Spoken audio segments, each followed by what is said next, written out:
And we have Drake Maye, who was speaking today. He had a little scrum in front of his locker. It was about 5 minutes of Q&A. And considering how quickly he speaks, he has that sort of excited Southerner cadence to his answers. It was a lot of questions and a lot of answers. And we'll play a little bit more of it for you. But the question that was asked right there was, do you think there's anything you could have done differently to win this starting job? And he said, no, I left it all out on the field. And I thought that was a good answer. That's a good way of sort of putting it. Like, I did everything I could. You know, I tried to learn the offense. I was out there trying to connect with the guys. I didn't get a ton of reps with the first team. He didn't say that, but, like, we know that.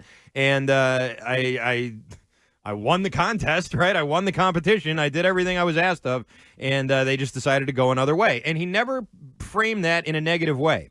The first couple of questions that he answered were all sort of in that vein. Do we have because it's quick. Here's the first three questions and answers that Drake Maye was sort of volleying back and forth with the media. Let's listen. Yeah, really just excited for week one. I think Jacoby is a great player. I'm excited to do whatever I can to help this team win, and look forward to next week. What's it been like, the process for you here? Yeah, I think it's been great. I think just getting to know the offense. I'll learn from guys who've been in the offense, and from here just do whatever I can to help this team win, like I said, and then just take the young guys. I think that's kind of some of my role. I can help JP and some of the young offensive linemen and Bake, and just kind of do anything I can as a free quarterback to kind of learn the system, prepare like I'm the starter, and just treat it like that. You disappointed you're not the starter? I wouldn't think disappointed. I wouldn't say disappointed. Obviously, there's two ways to look at it. Obviously I want to play competitive edge in me. At the same time, 110 situation. Kind of what's coming in here, and Jacoby's being in the offense, and you got the reps.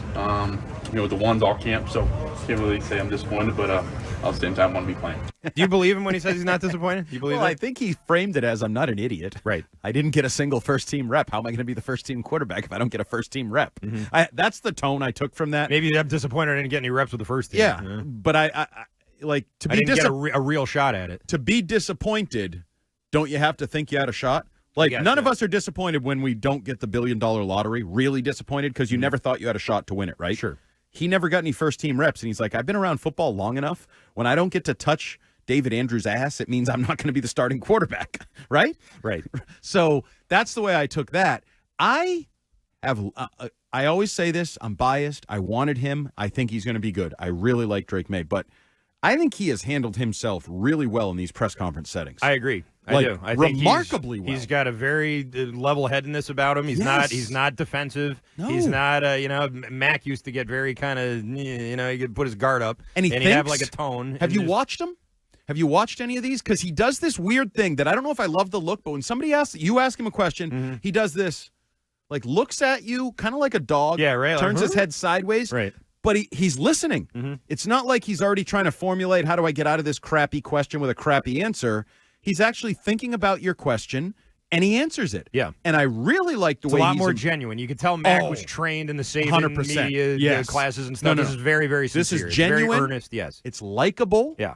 And I love the way he's embraced the idea that, and this maybe they've helped coach him in this because we are in a bridge and there's a lot of young players, all that. But he's embraced the idea that while I'm not yet the leader of this team, I'm the leader of the young guys.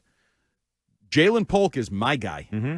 Javon Baker is my guy, right? Yep. Caden Wallace and Layden Robinson are my guys. I'm the leader of them. There was a quote a couple weeks ago where he said, the weird part is like, I'm learning and I'm like the secondary behind Jacoby, but when I'm with those guys, I'm the guy they look to. Yeah. We're the future. I'm the leader of those guys. But I actually like the way he's embraced that. And if you go back, I'm doing this. I'm doing it. I'm going to put his name in the same sentence as somebody around here that carries some weight. Okay. If you remember, the first thing that Bill Belichick praised and loved about one Thomas Brady was that he was the unquestioned leader of the 2000 rookie class. He took full control of that group. And I think Drake Maye has done the same thing, and I think he's smart because he doesn't have a $100 million starting quarterback in front of him. He just has an $8 million journeyman. He knows he's replacing him at some point, and he has taken a leadership role in the future of the franchise with those young guys, and I love it.